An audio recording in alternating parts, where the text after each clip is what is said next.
Shalom, jumpa lagi bersama saya Adrian Nason. Pada pembahasan kali ini saya akan membahas satu pertanyaan yang sangat penting seorang Kristen untuk kita mengetahui dan memahaminya. Pertanyaannya adalah, apakah orang Kristen yang tidak percaya Allah Tritunggal tetapi percaya Yesus diselamatkan? Nah, berbicara tentang doktrin Allah Tritunggal, doktrin ini merupakan doktrin yang sangat rumit di dalam kekristenan. Banyak pandangan-pandangan menyatakan bahwa doktrin ini tidak benar karena mereka menganggap bahwa doktrin ini tidak masuk akal, tidak sesuai dengan rasio. Nah, perlu kita ketahui bahwa untuk memahami doktrin Allah Tritunggal ini, kita tidak bisa memahaminya jika kita meninggalkan pengetahuan kita. Untuk memahaminya harus dilandasi dengan iman. Iman dan pengetahuan dengan rasio harus berjalan bersamaan. Kembali ke Alkitab, Alkitab mengatakan bahwa Allah itu esa atau lebih dari satu pribadi. Banyak ayat-ayat di dalam Alkitab yang mengatakan bahwa Allah itu esa.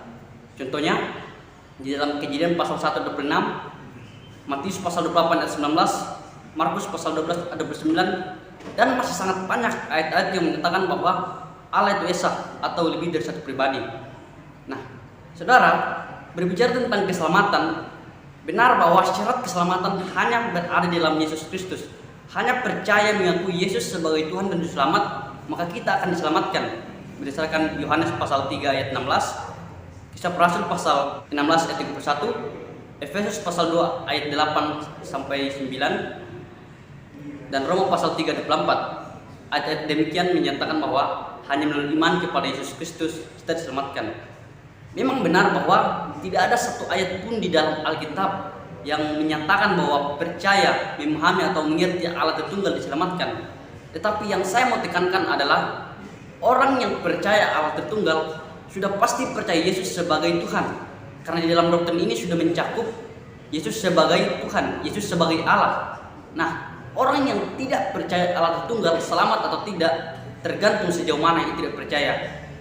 Jika orang tersebut sudah diajar, sudah diberikan penjelasan secara detail berdasarkan Alkitab, namun masih menolak penjelasan kita, maka orang itu tidak selamat. Nah, jika karena orang itu ngotot dan menolak, bisa dikatakan bahwa orang tersebut tidak memiliki Roh Kudus.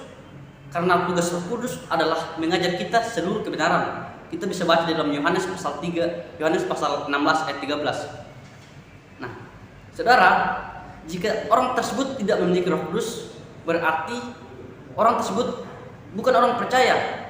Karena orang percaya akan diminteraikan Roh Kudus dan akan menjadi milik Kristus berdasarkan Efesus pasal 1 ayat 13 dan Roma pasal 8 ayat 9. Nah, orang yang tidak pernah sama sekali mendengar penjelasan Allah Tritunggal, namun percaya Yesus sebagai Tuhan dan Juru Selamat, maka orang tersebut diselamatkan.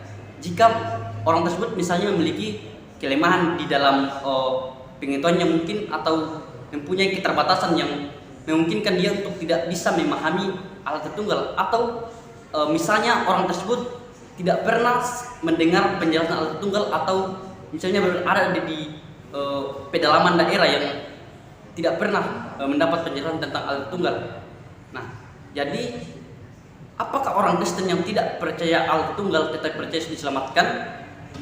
Tergantung sejauh mana orang tersebut tidak percaya. Jika orang tersebut sudah diberikan penjelasan namun menolak, maka orang tersebut tidak selamat. Dan sebaliknya, jika ada orang yang tidak pernah sama sekali mendengar tentang doktrin ini namun percaya Yesus sebagai Tuhan dan Selamat, maka orang tersebut diselamatkan. Jadi demikian video kali ini, kiranya memberkati saudara. Tuhan Yesus memberkati.